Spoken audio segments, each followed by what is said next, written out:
This is going to be a weird night. I didn't even know I was live yet, and Matt didn't give me a heads up, and my mic was muted. So that's what that's going to be like today. Welcome to, I think this is episode 9, I believe. Someone will correct me, of the Sitch Show. I'm Ashley Mitchell, if you've never seen the show before, and I'll be bringing in the two Stooges in a moment. Today we're going to talk about snow, school closures, probably some more nonsense, interacting with you guys and taking on questions throughout the entire show. Usually we do this at the end, but we're going to do it throughout the entire show because we can, and it's our own show. We make our own rules. Fight me on it. It's fine.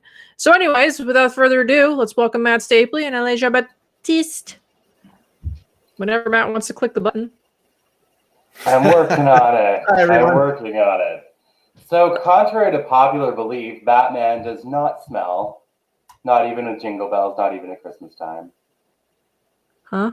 Okay. Never mind. Never See, mind. I would ask if you smoked song. some cannabis before the show, but I know you're allergic, so I know that's not what you did. So I'm wondering if the sage you lit earlier today is expired. No, I think it was the paint fumes. I was painting again. I was doing this In your winter plaid? scene. No. In my Santa hat. I almost have a Santa hat. This is more of the didn't want to do my hair today / looks like I'm about to go shovel my laneway after I'm done this. I feel like your hat is like it's like Santa Claus's like daughter who is like super rebellious and like has a nose ring and Don't have that. dates women It's just and a crazy says, I hate candy canes and elves. Actually, I'm not a huge fan of candy canes. You're almost right about this, minus the nose ring. I know. Okay, fine. Take away her nose ring. But she definitely listens to Nine Inch Nails at the North Pole, like for sure. 9 Inch Nails? Yeah. My columns If I'm here deadlifting, for sure. canes. Then there's LA. With My a gesture columns to bald here ass are head. decorated. My columns look like candy cane. He looks freshly waxed. He does. And buffed. So can you see that? Oh, my head. I'm sorry. Yeah. Okay. So, Ashley, what do you think of the snow? I know you were concerned about drivers and sketchy things like that. Yeah. I was just reading people's comments. So notoriously, every year, don't care how long you've lived in Canada, you're probably going to drive like there's no snow on the ground. So this is a friendly PSA to not drive like an asshat during the snowfall. And what do I mean by don't drive like an asshat? Well, I simply mean double your stopping distance. Maybe don't take corners like Mario Andretti. And give yourself a little bit more time to get where you need to go. You know, I thought your PSA was going to be like the opposite, I'll be honest. I thought because it was the first snowfall, your PSA was going to be like, don't hold me back in my timing of getting places. Don't drive like it's 400 centimeters of snow when it's 2. Hey, man, I drive like Ricky Bobby in snow. I got all-wheel drive. I don't even care. I love driving in the snow. I'm confident. I'm just worried about all the other people driving out there slamming into my car because I know. they don't know how to drive. No, I totally understand that, like 100%. You know, like when you see people doing their makeup while driving or shaving, you know, with their leg up on the dash, like it's terrible. Yeah. That was like totally stolen from Ellen. Maine like, people. comedy. Deanna, you're from Maine? This is a great snow driving tips. I hope Maine people hear you. So do I. I bought pet-friendly salt for my front steps and laneway so my dogs don't hurt their paws. That's fun. You can do that too. That's awesome. Is it like fine grind or like liquid? They look like little balls, but what's really shitty about this whole situation is you can buy this gigantic bag of regular salt for your laneway. Yeah, the yellow one. For like $7 or $8 or something. But this, because it's for dogs, it's like special dog ones. It's like $15 for this jug, but the jug's not even full. And the Alaska? No. It's a company specific for pets, so the salt doesn't hurt their paws. But what's really funny is I got this at Canadian Tire and I'm looking at all the jugs on the counter. I'm like, you sons of bitches. They're not equally filled. Wow. So I picked one up. I'm like, why is this half full? And I'm looking, I'm like, why does this one look more full? So I literally went and like, which one's the most full one? I picked it up, but I don't think they filled them correctly. I They think it's go a by good weight, thing. It's like Ashley. overpriced salt. It's a good thing Trump isn't going to get in, because if he was, then the shelves would be full with like, now hurts your dog paws more, like kind of salt. I feel. Yeah. Thank you. All right. So shall we talk about some stuff? Yeah. Okay. I'm reading So- people's comments. That's why I look like I look right now. You look like you're concentrating on I am. something. Well, and you guys know too. You guys try and read comments, and then all the people writing more, so it keeps like going up. So it's hard to see all the comments. Oh, I totally learned my lesson on my Monday Night Lives. Like when I first started. Actually, do you want to hear a blonde moment story before we really get into the show? Obviously. Why not? So I'm like naturally blonde, right? Which you can tell if I'm in sunlight, not so much in this room. But I have had, one blonde moment that lasted for 2 years, but we're not going to talk about that.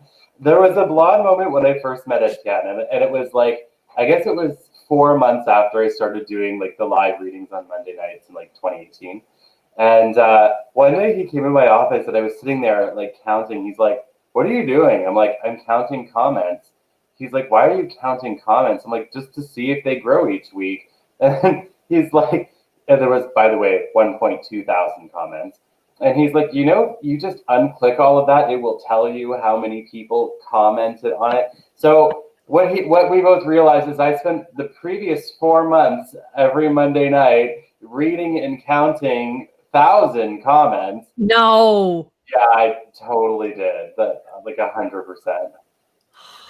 I did. Yeah. From now on, you need to just message me all of your social media questions. I know. I really should. No, serious. That's horrible. Yeah, and someday when we have a lot of time, I will tell you the two-year blonde moment. It's I'm good. Really bad. Really bad. Yeah. LA just has LA moments because he doesn't have any blonde hair or hair. So Correct. So what do you guys think about what Quebec's doing for prolonging the winter break for school? I think it's about time, and I think they're late. So that settles it. Right? We've been saying, well, I think every Quebec is a state, for those of you that are from the US. So we have Ontario, which is our state, and across the bridge province is but province. they'll understand the word state. Across the bridge, where my mom and most of my family live, it's another world. It's Quebec. I used to live there, so I can say that. So they're closing schools for longer, which is, I believe, is good. It'd probably be hard on the kids also and the families that aren't used to it. I mean, by now I'm used to it, right? Been doing it since September. But I think it's a good idea. I think they're late by a week or two, but they don't have a choice. And I think Ontario around this place would probably follow. We have Toronto and Peel region that are on lockdown. 28 as of midnight. Why did they choose 28 days? Is it from that movie? I keep thinking they saw the movie, they know what's going to happen, and then they decided we really don't want that. Let's just incubation time. close it down. Because it says incubation time is like 14 days, so they figure if someone within the first 2 weeks get COVID or whatever, it has another 2 weeks to fuck off. Yeah, that makes sense. But I actually like Alain's idea, the movie. I'm telling you. It's like that guy who wrote the movie. What is it? The zombie movie. Z War or something with Brad Pitt, I think, isn't it, or somebody? It's pretty much what we're living. The way he wrote it is actually everything that we're seeing now. So people are saying he's genius. He predicted it, and he thinks like anybody else. It's a cycle, right? Just like this one is I call this one a dress rehearsal. And for those of you, so I don't freak you all out, I think there's another one coming later on, and Matthew probably see the same thing. A couple of years, and so this is just to prepare us so that we don't screw up when it gets even worse the next time, probably. What's messed up though is like I don't know, a bunch of us. I know I did back in the summer. I said the number one problem we're going to have is schools, and I'm just gonna make sure my mic is okay. So I think a bunch of us knew that schools would be a problem, and then lo and behold, in October everything spikes, and then so we're all like, hello. Oh my God! But then they shut me and other industries down that are small business. And clearly we were not the problem, and we proved that with our arguments. But now they're like, well, yeah, maybe we'll prolong Christmas break. Like, no. How about you come up with a plan for education and you keep the little snot goblins at home who are typically asymptomatic and spreading it to non-asymptomatic adults who are getting sick? Why don't you develop a distance learning program, the best of your ability, for a, not a forever plan, but for a right now plan, and put money into the budget for tablets, which are very inexpensive these days compared to what they were.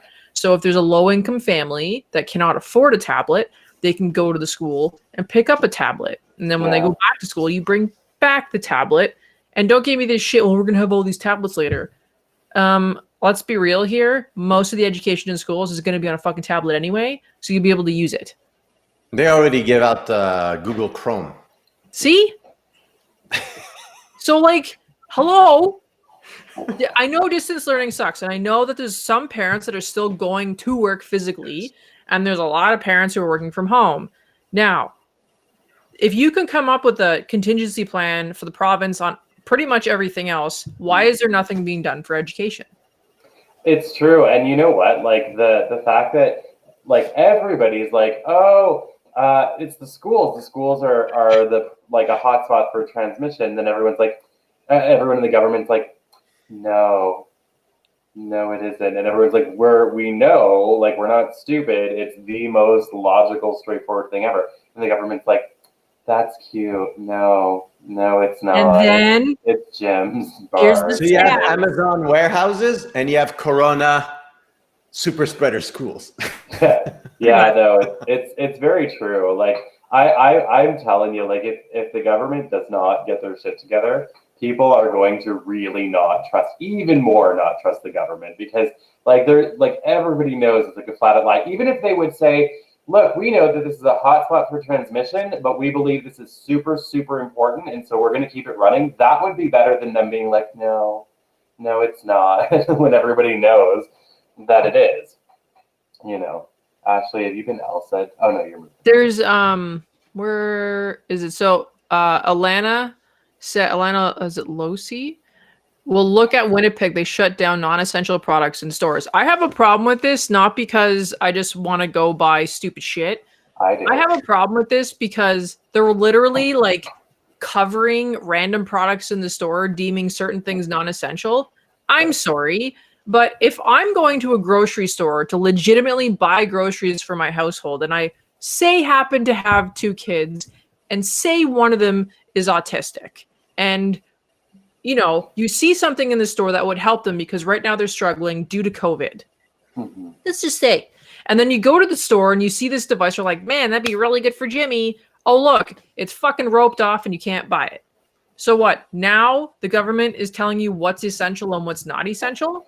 How are they able to deem something not essential? No, I think that if it's in the store that has essential things, then it should just be there. Like people should just be able to buy it. They're covering it all up though. I know. Do you know, like a friend of mine had to go to the pharmacy in Florida to get a blood pressure cuff, and the pharmacy was all roped off except for the prescription. So like anyone who's on low dose aspirin couldn't get aspirin at this pharmacy. There was like no assistive devices. Yeah, like it was crazy. Like everything except for the counter where you could get only prescription drugs was that. So there was no first aid supplies, no assistive devices, Jeff no medical Bezos devices. is going to become a fucking quadrillionaire soon with all this. Yeah. Amazon. There's something here from Danielle Lachapelle. From experience and from from many parents, I know it is very hard for some kids. Personal experience, my 10-year-old, actually, that's very true. So, we're talking about it in that sensing, but for some kids, the social aspects of it is very hard. I know a friend. 100%. So I know some friends of mine, their kids are going to school, but they get into trouble because the other kids are a little bit, let's say COVID is making other kids very agitated and anxious and, behavioral problems. Yeah. Anyways, but even my son, Storm, he says, you know what? I find it hard that I don't have any friend. And I went to get the 3D printer fixed, and he was Wait, were you going to 3D print him friends? Please tell me you were going to 3D print him some friends. I went to Enviro Laser. Brilliant, man. They're so good. But anyways, StormAss I found them so, I was so proud of him, which I told him after, because he said, he asked the guy, Corey, who's the president, he said, would you like to be my friend? I'm always looking for new friends. Would you like to be my friend? And I thought that is so cool. That is super cute. It just shows to show you that, you know, right now I take a lot of time playing with them, but it's still not enough, you know, no matter how many video games or, you know, you can print so many F-18s in one day. But she's right. Some parents really have it really badly, because just taking the time with the kid and you're thinking, okay, I got to do this, or I got to work, or I got this, you know, even tonight, I'm like, oh, shoot, I forgot the show's on Sunday now, which I apologize to you guys and to everybody here. Good thing you woke up from your nap, though. Me and Ashley would have just been two gays sitting on a screen. Yeah. She would have been talking about construction zones and driving properly, and I would have been talking about glitter and Marilyn Monroe. Unicorns. So I Yeah, think no. In terms of predictions, one of the things, actually one of the techniques I'm personally doing myself is called solitude. So you give yourself some time, you give yourself a space, and then you just take it for yourself. But you have to give yourself an amount of time, because no phones, no TV, or unless you want to watch a show and just feel that you're by yourself, give yourself a zone also. So you do it in your mind first, and then you just sit there and you relax and you allow yourself to just be alone, you know, not talking to anybody, not having to do something for somebody else or for yourself in terms of, I got to do this, I got to do that, I got to work, I forgot about this. Just allow yourself to be alone, because a lot of people are feeling that separation anxiety, right? From always being with others or colleagues, or not. You know, my brothers invited me tonight for some tacos, and I said, well, you know, maybe another time. One, I had to work, and two, I'm thinking, okay, well, let's just stay at home for a while, a little bit more. But again, you know, some people are getting this like anxiety, separation anxiety. Yeah. And I know kids are getting it also. And some kids are really losing it in terms of, I want to play with my friends and this and that. And it's going to be like that for a couple of months again. So in terms of solitude, what you do is you give yourself a time, like say an hour, 2 hours, and then a space, like either in the living room, it could be in the basement, wherever you want. Okay. And then you allow yourself to be alone. Just allow yourself, whatever comes, just let it. Because for some people, you know, you'll start to cry, or you'll start to feel agitated, or, oh, I got to go now. It's too much. You need to let yourself go in that emotion. Staying home, which means going back inside yourself. Home is inside yourself, right? It's not just the outdoor. Because the more we're seeing now, more people are going to the store. Why? Because they're bored. You know, they're so used to doing something or meeting other people. Just going to the store and having somebody around, from what I've noticed, some people just changes them. And even myself, sometimes I'm like, I'm just staying here today. But I feel, oh, maybe I should go get this, or I forget that, or maybe I need this. You know, that process that you were talking about with your exercise is very similar to self-healing, like where, you know, a lot of the time, because of the world that we live in, we don't have a lot of time to process deep emotional things, right? Like it's just because emotion, like our world, I've said it a million times, but our world is built on efficiency. Everything has to be done quickly and perfectly and all of that, and as much of it as possible. And so that just leaves no room for the processing of our emotional experiences. And so when people sit and they get agitated, or they get emotional, or they feel like they can't stay within that space any longer themselves, that is what you want. Like, you want to make time for that to happen, because that is the unpacking of all of the crap that you haven't been able to process because you've been forced into this efficient lifestyle that we have so perfectly engineered as a society over the last several hundred years. So just as advice, when those things come up, honor that, because that is all of the pieces of your foundation that need to be excavated. There are things that need to clear so that you can build a solid foundation. As a healer, I'm a big fan of discomfort. You know, like when I think of healing, when we think of healing somebody, we think of making them better. But the way to that is not comfortable, like at all. So I'm a big fan. Comfortable with being uncomfortable. yeah, you've got, if you want to heal big things, you have to be comfortable with being uncomfortable. And it is, girl, it's uncomfortable. Girl. So uncomfortable. But it's very important that people are allow themselves to go into it. And if people are afraid of that discomfort becoming overwhelming, it's important that people understand that all of that is them. Like they still have an element of control over the excavation of their trauma, for the most part. And so, yeah, that's my 4 cents. Well, look at you. I would say 2 cents, but I was talking for.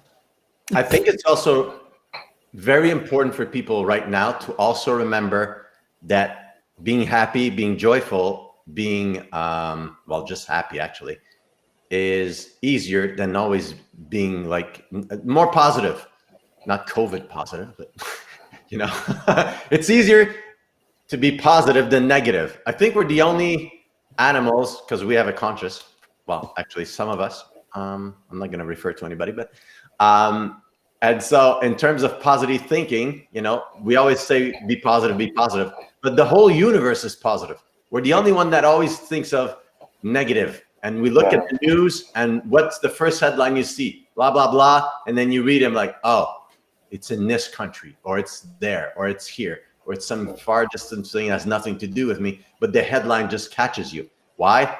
Because of the reptilian brain. It goes to the negative immediately, and your brain's like, you know. And now people are getting tired more and more because we're hearing more negativity on a daily basis. And how many counts? This many people died. Everybody's living in life on defense. Correct. Yeah. Like, I stop. think another thing people can do is just take some time and allow yourself to just be happy, even if you know if it's for an hour, 2 hours, or something like that, or for Not a even day just for be that. happy. I mean, realize the fact that you're living on defense and you're so hyper focused on, like you said, like the numbers in the media and like people outside or your dumbass neighbor, like people who are just negative. You're constantly focused on negative stuff, living in defense instead of just trying to be happy. Address the things that are making you unhappy, so you stop doing that, and then instead of just like an hour or two of feeling happy, you can prolong that to be even longer by addressing the areas that are pissing you off. Yeah, it's true. I do like I'm kind of weird. Maybe I'm going to be the black sheep of this conversation, but Wait. I'm mulatto, so okay, you're good. Okay. All right. Where was I don't even know. Neither. Oh yeah. So I might be the black sheep of this conversation, or whatever. But I think positive thinking is good, and I'm all for it. But equally to that, I am all for allowing whatever emotions to be present. So, like, there's a reason when people think negatively, why? And I think, like, about 15, 20 years ago, or even a little further back, the idea of like the secret and power of attraction and all of that stuff put into people's minds that if they have negative thoughts, if they have anger, if they have sadness, then they're just going to attract more of it, which in my opinion is complete horseshit. You have to allow yourself to have your human experiences. If we were meant to be only positive and only happy, we would either be all born with like a drip bag of Valium, or we wouldn't have those the lessons that bring out those experiences, right? So it's important that we honor our experiences. When you're shooting for being happier for longer periods of time, the important thing is to work with your shadow as much as possible, heal all of the things and tie up the loose ends. That will prolong the ability to stay positive. Because what you will see if you just sort of like try to be positive all the time is you're gonna see the pressure cooker effect. You're gonna see people walking around with like this gleeful, like smelling like weed and kale on a mountaintop smile, but the one like little tiny things will just blow them like wide open, and they'll become super angry, scary people. And that was a book written about that by Debbie Ford. I read that book. It's called The Dark Side of the Light Chasers. Yeah. And yes, exactly. She was one of the first authors to Unfortunately, she passed away. Brilliant. I know, it's sad, but her work was amazing. And so she talked about all of those things way before it was cool to talk about the shadow or shadow journeying. And it is something that I think as light workers, as human beings, we need to be aware of. we are only as we're only as happy as our foundation allows us to be, right? Like that inner working. We can only have the experiences in any stable kind of way that our foundation can hold. So if we have a crappy foundation full of holes, then it's going to the happiness is just going to drift right through those holes. So I think it's important to allow whatever emotions come up during the day to come up. That the point is to express them and live those emotions in a healthy way, whether they're positive or negative, doesn't matter. At least to me, that's my thought. Of course, I spent 4 years being miserable, so maybe don't take my advice. Maybe I'll redirect it at this point. So the idea here is not to be in constant denial. The idea is to recognize that own your shit. That's what I tell people. the universe is there. Plain and simple. And it's to work more with it, right? But I view things more in terms of constructive energies and destructive than positive and negative. Okay, because any emotion, anger could be very good if it causes you to act. Okay, but if it causes you to shoot somebody, then that's another story. That's a problem. Yeah, that's a problem. It's 1 out of 10 stars.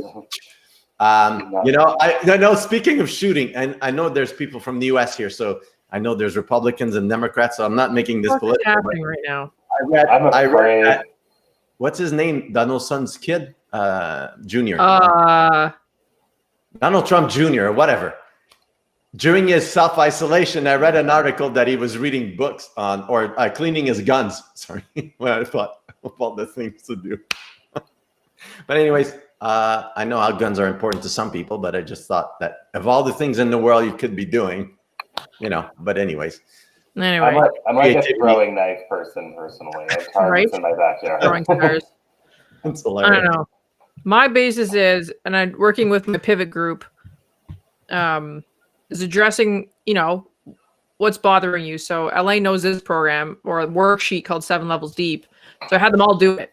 And so I find with anyone I've worked with, now if I go back to people I've coached in terms of whether it's an athlete, whether it's weight loss, whether it's exercise, lifestyle, people always say they're like, I want change.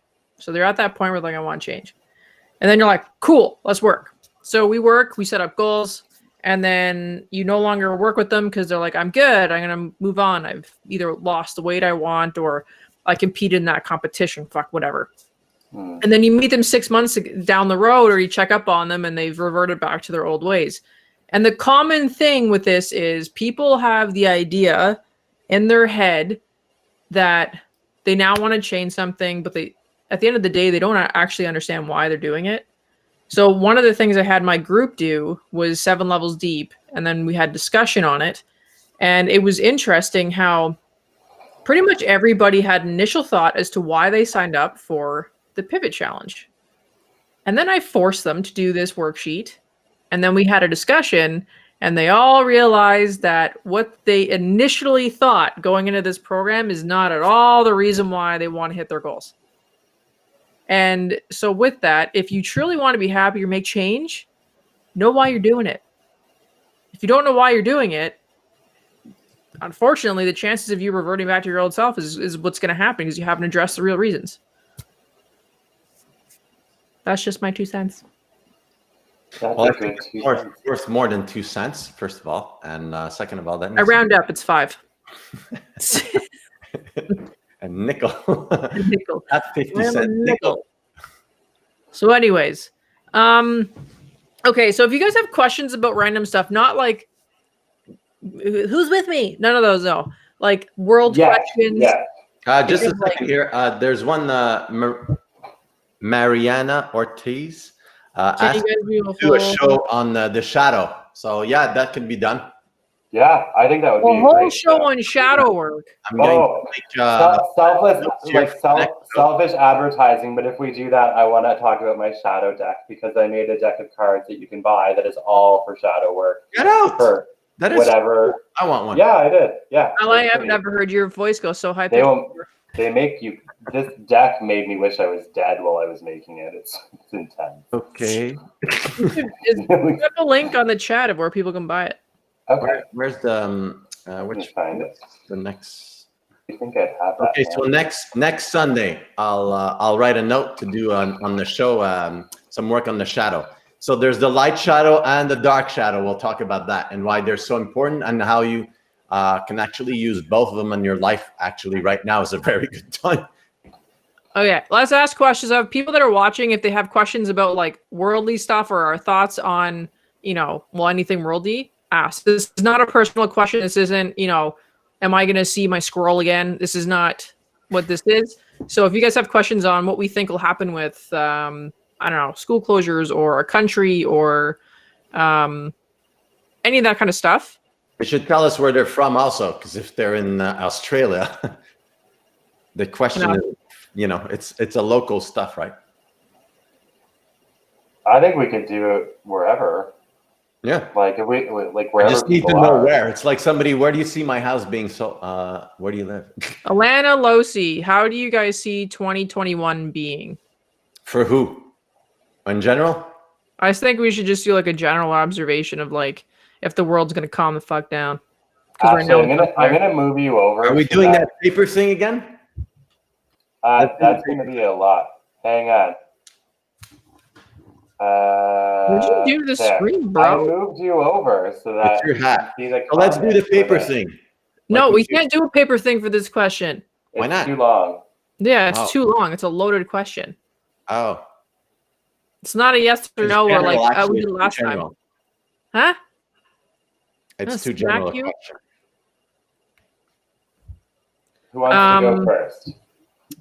How do you guys see 2021? I think that the beginning of 2021 is still going to be frustrating, but I think after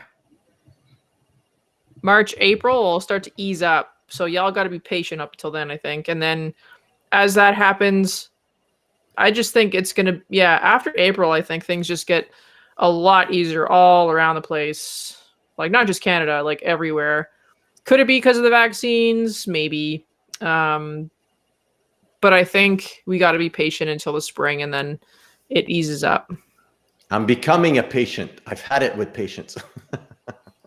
I'm actually exactly where you are. I feel, exact same thing. I think the start of the year is going to be, it will be like crap on fire, basically. Not physically necessarily, but I mean, anyway, whatever. If you made a scented candle out of an outhouse, that will be the beginning of 2021. But I feel, I feel like the exact same thing. I feel like when we get to springtime, it's going to start to ease up. I do see there's going to be a third wave in March, but I see it's going to be very, very small. Like it'll be the smallest wave out of all of them. And then by May, June, like when I get to June, for the whole world, everything starts to move forward. Everything begins to be better and feel better. I think we're going to get a break. I know that every year, for the last several years, everyone's like, I feel like it's going to be good next year. I have not. At no point in the last 5 or 6 years did I think it was going to be a good year for anybody. But this time, I actually feel like there will be a weight coming off of people's shoulders. So because the economy won't be super shit. Yeah, and you know what? Selfish point. This shit better fuck off. You want to know why? Because I have tickets to the Euro Cup to watch Portugal play, and it got postponed last June because of this bullshit. So I want to go see Ronaldo play before he retires. So COVID needs to go away. Ronaldo, you better go. You're like half Portuguese, Ashley. I am you half don't have a choice. I know. I know. For myself, I'd say the economy probably more in the third quarter. Last quarter, October of next year, a little bit better. There is some fluctuations around, like Matt said, around June is a bit much, but I think people start to feel less anxious by after spring. Yeah, we're confident. The good thing about the vaccine is it gives people hope to think, it's going to be over at one point. We'll kill that stupid virus. I actually think it's probably mutating by now, or if it's not in the next probably week or two, it's going to start to mutate anyways. So hopefully it dies by itself. Bye-bye. Don't come back. And so in terms of the rest for people, I think mentally, I think it'll take over about a year for people to get back or late. And snap out of it. Well, I wouldn't say snap out of it, but just probably reconfigure to the new world of dominion instead of domination. But again, some people, you know, I saw a doctor. It's a Russian. It was a Russian interview, and they were talking about the vaccine and, you know, how Russia is taking care of it in their own way. And the doctor, he finished off by saying, "COVID doesn't kill you; it just finishes you off." And I thought, wow, it's the same for businesses, right? So yeah, those who are already struggling, COVID finished you. right, it doesn't kill you; it'll just finish you off. You're dead. You're finished. You know. But I think Like there's Mortal a Kombat lot of disease. opportunities. Finish him. In terms of the economy, I know the world leaders, from what I can see in the future, they'll coordinate more in terms of cooperation with more countries instead of being probably more protectionist like they were. This is going to be done in the first place. It should have to be done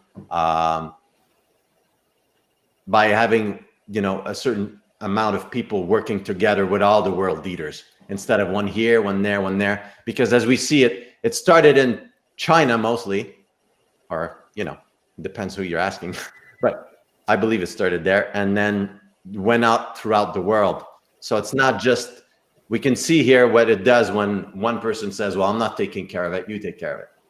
So if it's more a national to an international level of cooperation between the world leaders, and again, that's, you know, Dominion leadership, which is working together, cooperating people, sharing information properly, not fudging your numbers and, oh, we only have 3, don't worry, you know. Well, 3 can turn to 50 within 24 hours. I like this comment. I'm surprised to see Starbucks and Second Cup closing all over Calgary. I love my candy cane hot chocolate. One thing is, fun fact, a lot of those Second Cups are actually closing to become cannabis shops because Second Cup is a cannabis company now, and they are shutting down a lot of Second Cups to convert them into cannabis shops. So I wouldn't be surprised if the Second Cup is closed now, and in a few months that ends up being a cannabis shop. As for Starbucks, that's a little bit shocking because they're very corporate. But what's going on in Alberta, I mean, it's not cheap. Like the leases are not cheap out there. So they're probably just not getting traffic or enough traffic or be able to keep employees through this time. So they probably just close them. Which Starbucks is insane just to own the franchise. Some of them are like, they're all corporately owned. None of them are franchised. Not franchised, sorry, but you know, you'll spend a $500,000 on one of them. But oh, fuck yeah. Funny thing, if you look at here on Trim, as I passed by a couple of weeks ago, there's Starbucks and there is already close to your house. Yeah, exactly. Unplug. It's a cannabis shop. See how happy she got? I was so excited. I have clients that are, you know, buying stuff. There's some that are, you know, producing the medical stuff. So if you just go across the bridge here, when you take the ferry, there, I forget the name of the company. It's so huge. Hexo. Which one? Hexo. That's huge, man. It's like bigger than Amazon. It looks like. Yeah.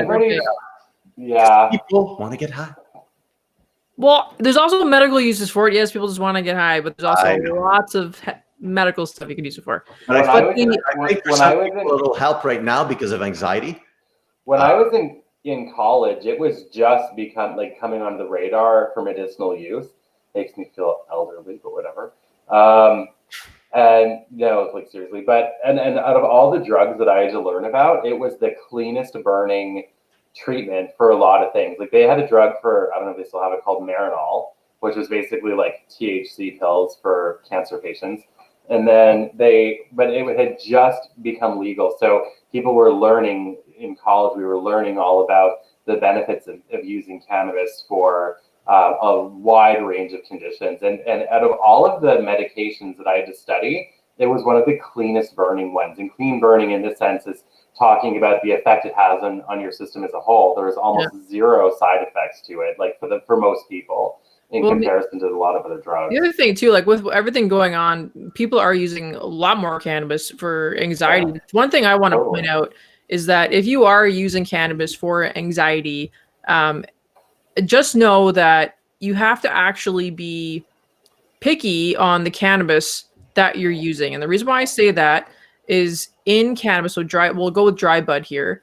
If you're buying dry bud, you need to know what terpene profiles are in there, because there are certain terpene profiles that will actually amp up your anxiety instead of calming you down. So some people will say, I tried this cannabis or I smoked this weed from my buddy and I got super sketched out. And I'm like, okay, well, are you depressed or have anxiety? Like, yeah, I have bad anxiety. I'm like, what kind of cannabis did you smoke? Well, I don't know. Well, that's stupid, because you don't know the terpene profile that's in the bud. So if someone's, say, has anxiety, but they still want to function during the day, honestly, like, try a high CBD dominant oil, because the oils they're selling in these dispensaries are stripped of terpene profiles.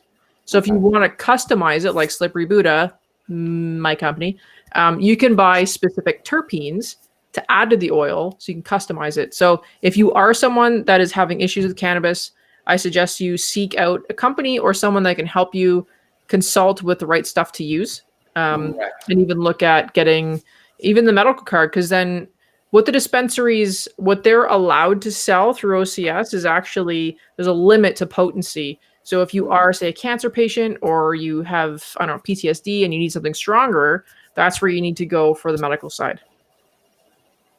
Yeah. Is there like a types of terpenes that you would recommend for anxiety for anyone who's listening who wants to be interested? I think limonene is one of them, limonene can trigger you or not, though. Like, limonene for me gets me going a little bit. But look at Blue Dream. So if you're someone that has anxiety and you're having issues sleeping, look at Blue Dream. That's a good profile. Or Durban Poison. Very good profile. Even Durban Poison, even if you're able to add a little bit more THC in there.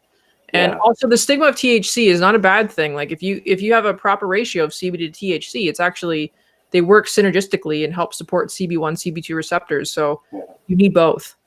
But I think CBD also antagonizes THC too. So if the higher the content, even if there's a high THC content, the higher the content of CBD, the less high you're going to feel, I think. Is that, like, correct me if I'm wrong, honestly, I don't know. Yeah, so CBD, I think it antagonizes it. CBD is cannabidiol. So if you have, say, a 30 to 1, so like 30 CBD to 1 THC, you will not get high. CBD helps support your CB2 receptors all over your body. There's some studies saying that it actually does help support CB1, but it's still kind of gray area, and it doesn't break the blood-brain barrier, whereas THC does break the blood-brain barrier and directly supports CB1 receptors, which are in your brain.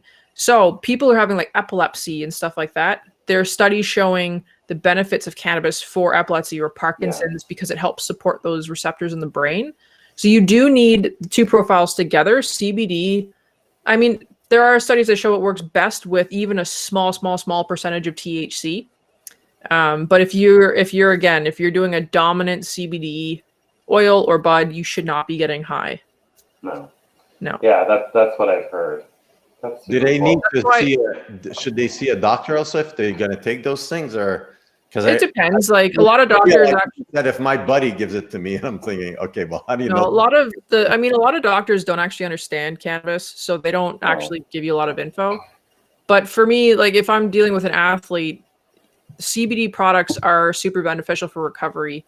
So to give someone just random weed to recover and there's a lot of THC, like, you're probably gonna get high, and it's probably not a good idea. That's why your other leg. Yeah, like the World Anti-Doping Agency has now allowed athletes to use CBD for recovery.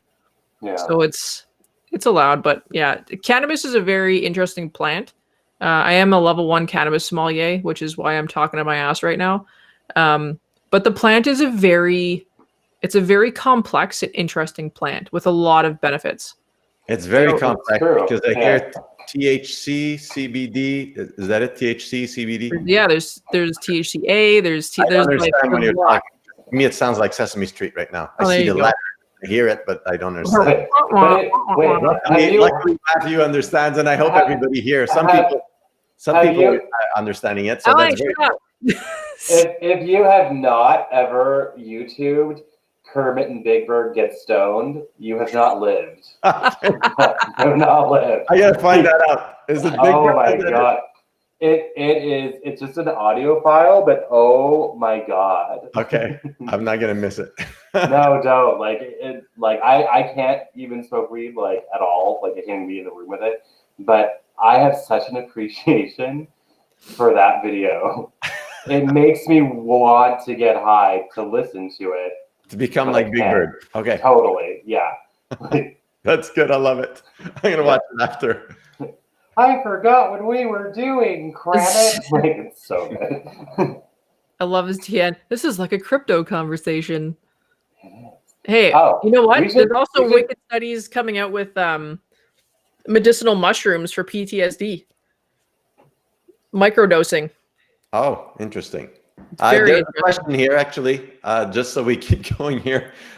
Do you guys have people who don't want to be friends with you because you're psychic? How do you handle that? Well, that's a good question. Matt? I mean, maybe they just didn't say anything. Yeah. I haven't experienced it. I've had the experience of not wanting to be people's friends because they kept asking me psychic questions, but I haven't really had it the other way around. That happens all of the time. For me, You know I what? would say, let's see here. I'll read the question. Do you guys have people who don't want to be friends with you because you're psychic? I can see people wanting to stay away from you because you're like a fucking alien. You scare the shit out of people. I have some people that don't believe at first, and then Until over you time, scare the shit out of them. yeah, well, they asked, so what do you want me to do? It's just automatic, right? So for some people, I would say, and not friends with me, I think a long, long time ago in a galaxy far, far away, maybe, especially when I started, because sometimes I'd make one or two mistakes and they'd be gone. They're like, because they were angry, right? But they'd see them later on in life. And but in terms of not wanting to be my friend because I'm psychic, I don't think so. I think for myself, like Matthew says, is at one point you get people just asking questions over and over and over, and you're just like, oh, okay, that's enough. Or you limit the amount of notifications on your phone, or you just turn it off. You've hit your quota for the day. Talk to you Correct. tomorrow. So guys, From that, it's like asking me, a racial question. Do you have friends? The black thing. Same thing. It's no, not really for myself. For the psychic stuff. All right, we going into speaking of psychic stuff. Are we going into reading time? speaking of CBD, magic mushrooms, and Big Bird, we need to talk about Dolly Parton and the good shit. Oh yes. Oh shit, that's right. Good shit. Yeah. So you. Oh, I'll let you tackle that. Me or I'll Elaine? tackle it. Okay. You do So it. I found this thing. We're looking for the good shit, and so Dolly Parton, who a lot of people in the U.S. and whoever loves country, I even know Dolly Parton from an old movie. I think with Kenny Rogers. Remember Kenny Rogers? Yeah. You got Golden. Or, I won't say. Forget it. So she helped fund what's Moderna's vaccine, which is 94% effective, according to the research. I don't know, but that's what they're saying. Still ain't touching What it. happened is that a long time ago, she had a car accident, as for some people know, and she met this surgeon, and they became friends over time.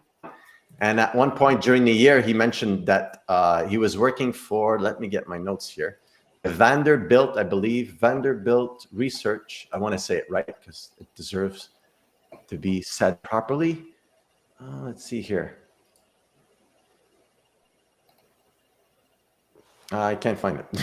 I had it a minute ago, took it away. I think it's the Vanderbilt Research Institute or something in that regards. And the doctor was working there and she said, what could I do to help? And so she gave $1 million for research.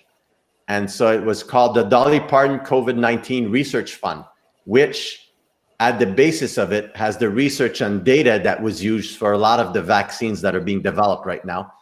One being the Moderna vaccine, which again is so far showing that it has 94% results. So it's the Vanderbilt. And so I thought that was a very good, I thought that was some good shit, to be honest. I like That's super good shit. especially her song. What's the song you got? Working 9 to 5.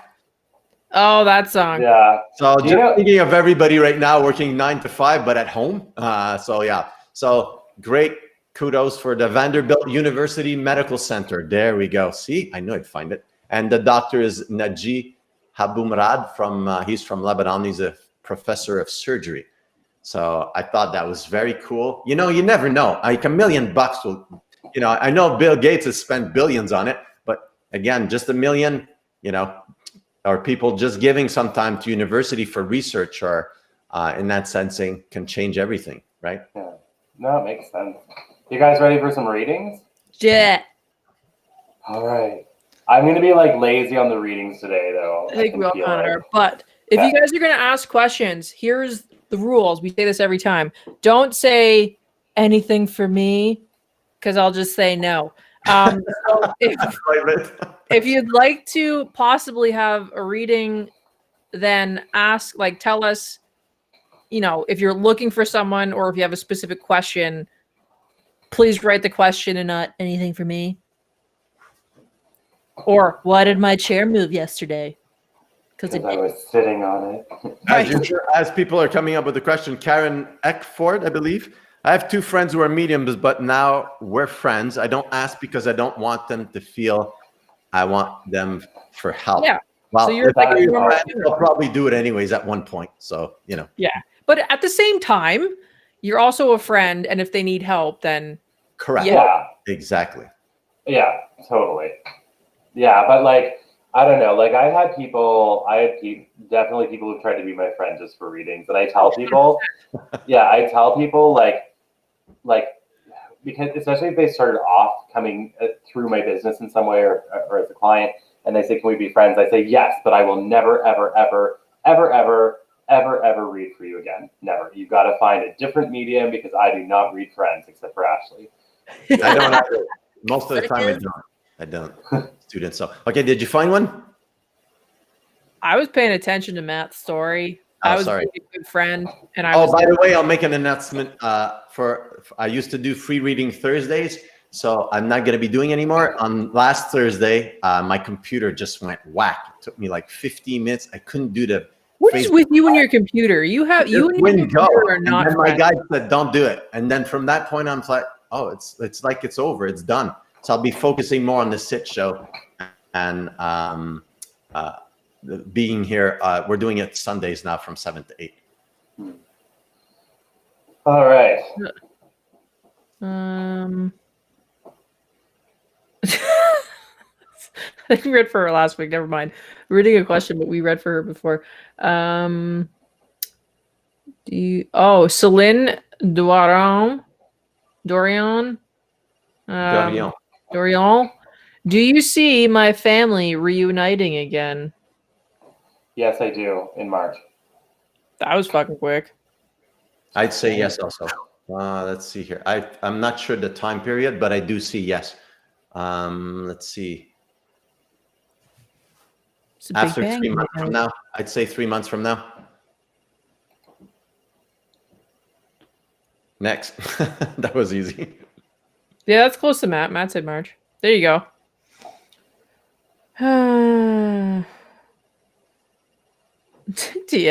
Deanna. By the way, pickles and peanut butter rocks. You're goddamn right it does. If you follow me on TikTok, you know what I did.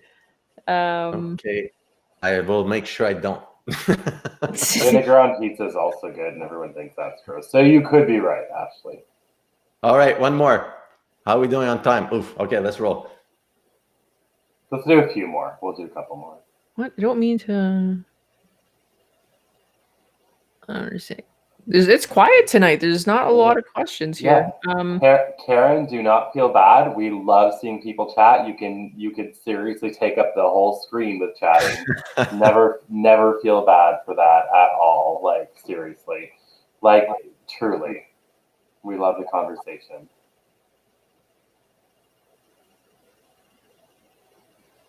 This is an interesting. That's an interesting question. I don't even know how we're gonna answer that, but Shandy, my sister is thinking of moving to Australia. She always does what she thinks. How much time do I have left?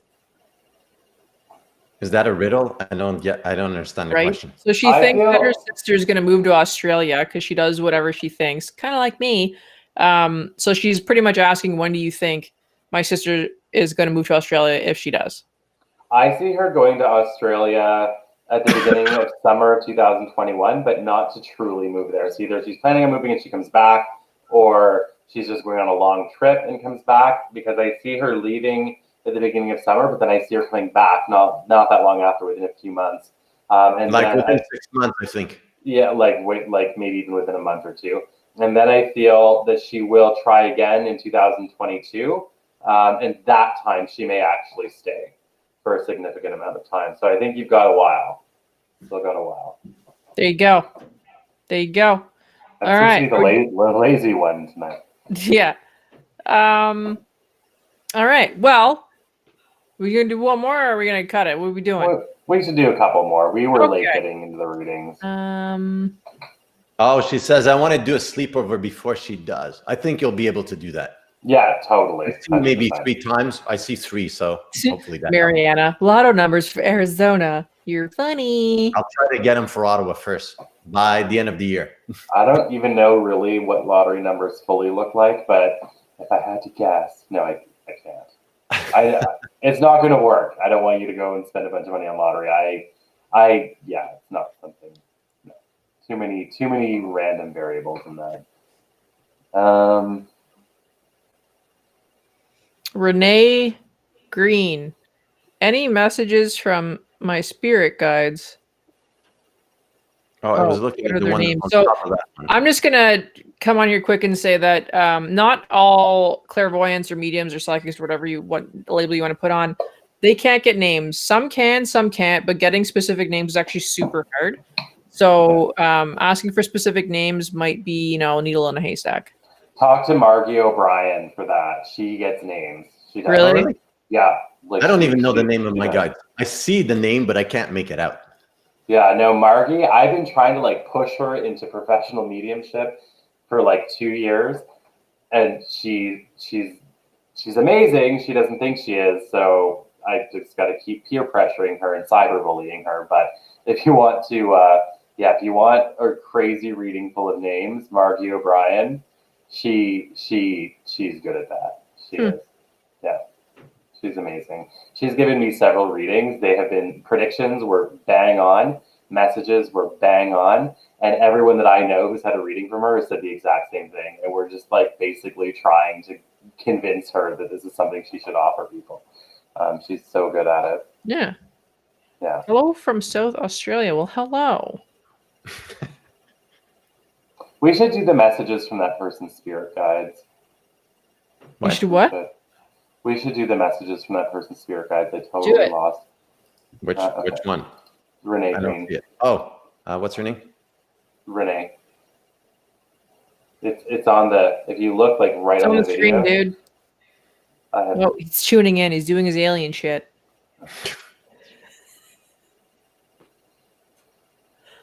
I just hear be loving, kind, and patient. You'll get there. I'm not sure what your question was, but that's the message I got for you. Let me see what I got. So as I'm stepping into your energy field, Renee, the first thing that I'm seeing around you, you're actually surrounded by a lot of blue light, which to me represents healing coming towards you. And I also feel like you are a healer, but I see healing coming in towards you. It's showing up in your throat, your heart, and your solar plexus. So to me, the throat is about our ability to communicate and even to stand up for ourselves and express our truth and things like that. Because I see healing happening there, this is something that you're actively working on. They're saying that for about several years, and you kind of felt like you had to keep your thoughts to yourself, or you would get the opposite and you would finally speak up for yourself and it would not go well, or it would be diarrhea of the mouth or whatever. And they're showing me that this is coming into balance. They're saying that the last 4 months, you've just been kind of keeping things to yourself, but you also have this inner tension building of needing to express yourself. And I feel like you're right on track for healing all of that. The heart, the emotional healing, this is lifelong stuff. This isn't, one healing from one event that happened, a year ago. This is all about constriction and feeling like you don't have choices that are beneficial that you can make, that you're kind of constricted within a current path. And it also has to do with relationships that you've had with friends, family, partners, all of that, all kinds of relationships where you have felt like you had to be a certain way, had to act a certain way, or what have you, to maintain the status quo and the peace. So that is part of the healing as well. The solar plexus is our strength and our vitality and our willpower. And they're saying this is about standing it strongly in who you are. And I feel like this healing will continue until around January, February. That's where I see it slowing down. And then I see the Death Tarot card in my clairvoyance. And the Death card is all about a complete ending for a complete new beginning. So to me, that's all about a rebirth that I see happening. So 2021 for you really is going to be a big year. I feel like it's going to be the first time in a long, long time, or if not maybe ever, where you have finally felt like you can breathe, where you can do what you want without second guessing it every step of the way. Your guides are very proud of you, Renee. I feel like the path that you're on is a very, very solid one. So hopefully that makes sense. Oh, wait. There's an older woman coming forward for you as well, coming in from your mom's side of the family. So this could be a mother or a grandmother. She's showing me the number 9, and the month of March is important to her. So it could be 9th of March, it could be March and September, but I'm seeing this woman and that month and that number. I also feel like when she passed away, she had inflammation and infection or something in the bottom parts of her lungs. I also feel that she was very elderly or very old, and she's showing me major arthritis. Like I got an image of somebody struggling to open a can of a jar of pickles, let's say. I see this as a struggle. So she had this sort of decline that had happened, and I feel like it happened over about 7 years of going downhill. She's in a very good place. She does come forward for you. She does want you to know that she's at peace, and she's absolutely around you, absolutely with you. So that was for Renee Green, if she's still with us. Boom. Some loaded shit. All right. Well, there's that. I just want to, sorry, one more thing. Celine says, will I feel Andre at some point? Yes. And that's coming very soon, between now and Christmas or at Christmas time, Celine. I do. And I also feel like he's already, he's showing up. I can see him stepping forward for you. He's showing with a bright heart, and he's saying on the other side, he has finally found his way to express himself, finally found his voice. He feels very, very solid in where he's at. Celine, and he's coming forward letting you know that he is with you, even though you can't feel him at this point. He is very much with you. He's showing me a coffee cup sitting on a table, and the table is like almost like a kitchen table, but half of it is just full of stuff. Like there's just papers and boxes and whatever on one half of the table. Then there's this little cleared off space with a coffee cup sitting on it. Looks like a white coffee mug. And when I see this, if it's literal cool, if it's just symbolic, to me, it represents that he's with you as you're sorting out these things. He's also asking you to shift your physical space. He's showing you putting things away, putting things where they belong is very important. He says it will help you to clear your mind a lot, because he's saying that your mind feels very clouded. He says this will clear it out. I also just heard a guitar strumming. So to me, it could mean that he was musical, or it could be that he's recommending music for you as a way of healing. But he's very much with you, Celine, and he sends a lot of love to you. He's saying nothing could have prevented his passing. Nothing. Not you, not anybody else. So if that's something that you held on to, let it go. Very important. All right. Breathe.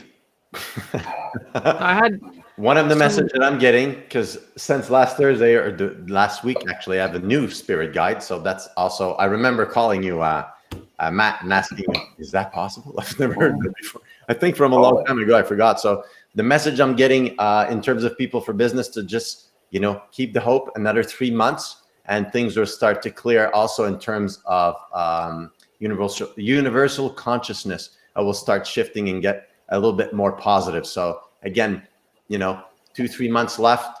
Hang in there, stay safe. I know we've had people from Australia, Arizona, some different places. So, make sure to stay safe. And again, the consciousness will begin to change from what I just heard in about 3 months. 3 months. Sorry, my hand just went up. I know I'm weird, Ash. You don't have to tell everybody again. All right.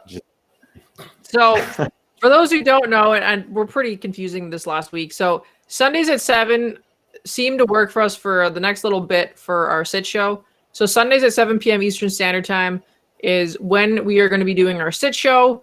It's for the time being, it's not during the week. This might change in the near future, though, for us once my pivot program is done, which is in a few weeks. So once that's done, we can move into an evening slot during the week. So thank you guys for tuning in. Remember, Sundays, 7 p.m. Eastern Time, right here. If you guys want a reading, a one-on-one reading, you guys can contact either Matt or Alain for booking a reading, because they both take appointments for readings. You can also tune into Matt's free reading Mondays. And so if you're American on here, happy Thanksgiving. Because we won't be on for a week. Stay safe. So, make sure to stay safe. Yep, stay safe. Don't get too crazy with Thanksgiving. But thank you for tuning in and sharing. And Matt probably has something really ridiculous to say before he switches the button off. So You would Wait, think so. Anticipating it. You would think. No, I was waiting for you to do it. No, Oh, LA, it's your turn. Come up with Pickles and something peanut totally butter. ridiculous. I am so That was terrible. last week. I pickles and peanut butter. I don't even know. I feel like we could write a limerick or something. He could. There once was